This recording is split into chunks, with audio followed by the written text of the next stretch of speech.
نصن فی الاسرہ، خاندان سے متعلق چند صریح عبارات پیش کی جاتی ہے۔ اس کا ریکارڈ کرنے کا مقصد یہ ہے کہ طلبہ اکرام اس کو زبان یاد کریں اور اس کو اپنی روزمرہ کی زندگی میں استعمال کریں، یعنی اپنا تعارف ان الفاظ میں کریں۔ نص کا معنی ہے صریح عبارت، فی الاسرت خاندان سے متعلق۔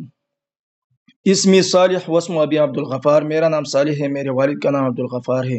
مضامین عمری اثنتا عشرۃ سنۃ، میرے عمر کے 12 سال گزر گئے ہیں، میں 12 سال کا ہو چکا ہوں۔ اعیش فی کنف والدیہ، میں اپنے والدین کے زیر سایہ رہتا ہوں۔ اسرتی تضم 8 افراد، میرا خاندان 8 افراد پر مشتمل ہے۔ 4 بنین و 4 بنات، جن میں 4 لڑکے اور 4 لڑکیاں ہیں۔ والدی موظف حکومی، میرا والد ملازم ہے سرکاری، فی دائرۃ الکہرباء، سرکاری بجلی کے ادارے میں۔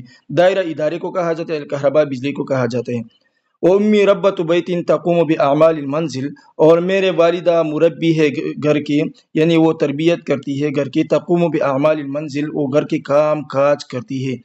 اخی الکبیر یدرس فی کلیۃ الہندسۃ، میرا بڑا بھائی وہ انجینئر کالج میں پڑھتا ہے۔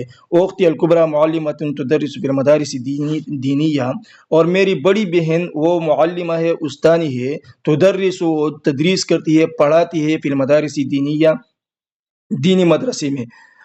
درس یدرس، اس کا معنی ہے خود پڑھنا، و درس یدرس باب تفعیل سے ہے، اس کا معنی ہے دوسروں کو پڑھانا۔ وانا طالب فی الصف الاول، اور میں طالب علم ہوں پہلے کلاس میں۔ انا والحمد للہ سعید بین والدی و اخوتی و اخواتی، اور میں الحمدللہ خوش بخت ہوں، نیک بخت ہوں، بین والدی، اپنے والدین کے درمیان اور اپنے بہن بھائیوں کے درمیان۔ تو ہمارا آج کا سبق الحمدللہ تعارف سے متعلق کمپلیٹ ہو گیا، اور اس میں جو مشکل الفاظ ہوں وہ ابھی آپ کمنٹ سیکشن میں پوچھ سکتے ہیں، اور اس طرح عربی سے متعلق کسی تعبیر کا پوچھنا ہو تو بھی کمنٹ سیکشن میں پوچھ سکتے ہیں۔ انشاءاللہ پھر ملاقات ہوگی اگلی درس کے لیے، درس میں۔ اللہ حافظ۔